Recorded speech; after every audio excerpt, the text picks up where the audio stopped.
আমাদের প্রোগ্রামটি হয়ে থাকে ভলেন্টারি অর্গানাইজেশন বা ইউথ ক্লাবের মাধ্যমে।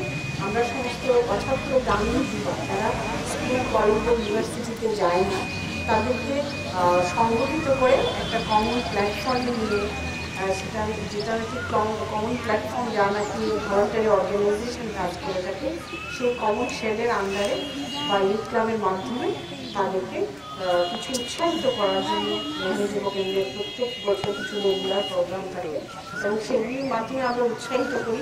যখন উৎসাহ পেয়ে তারা বড় হয়ে যায় তখন আর মহিলা যুব কেন্দ্র আরও যায় না। এরকম আপনাদের চোখের সামনে এরকম আছে, যে সমস্ত ক্লাব আছে চোখের সামনে দেখতে পাচ্ছেন, এরকম সেক্ষেত্রে প্রগতি সঙ্গে সেই ধাপে অনেকটা উপরে। তো আপনারা দেখেছেন, সেটা আমার মুখের কথা না, দেশের প্রগতি সঙ্গে যে সমস্ত কার্যকলাপ করছে বা যে ধরনের কাজ তারা হাতে নিচ্ছে, যেগুলো তারা প্রচেষ্টা চালাচ্ছে এবং সেই স্টেজ আর বেশি দূরে নয়।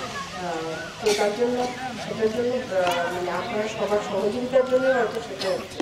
তো আজকের যে বিশেষ উদ্দেশ্য সেটা হচ্ছে যে গ্রামীণ যুবকদের মধ্যে যে প্রতিভা যেটা লুকিয়ে আছে সেটার বিকাশ ঘটানো হচ্ছে এই ধরনের প্রোগ্রামের একটা উদ্দেশ্য।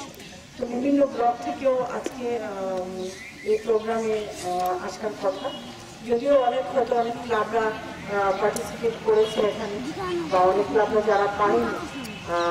তো সেই ক্ষেত্রে আমি অনেক দূর যেগুলি ব্লক রয়েছে, যেমন রাজাবাজার, লক্ষ্মীপুর কোথা থেকে হয়তো আসা সম্ভব হয়নি।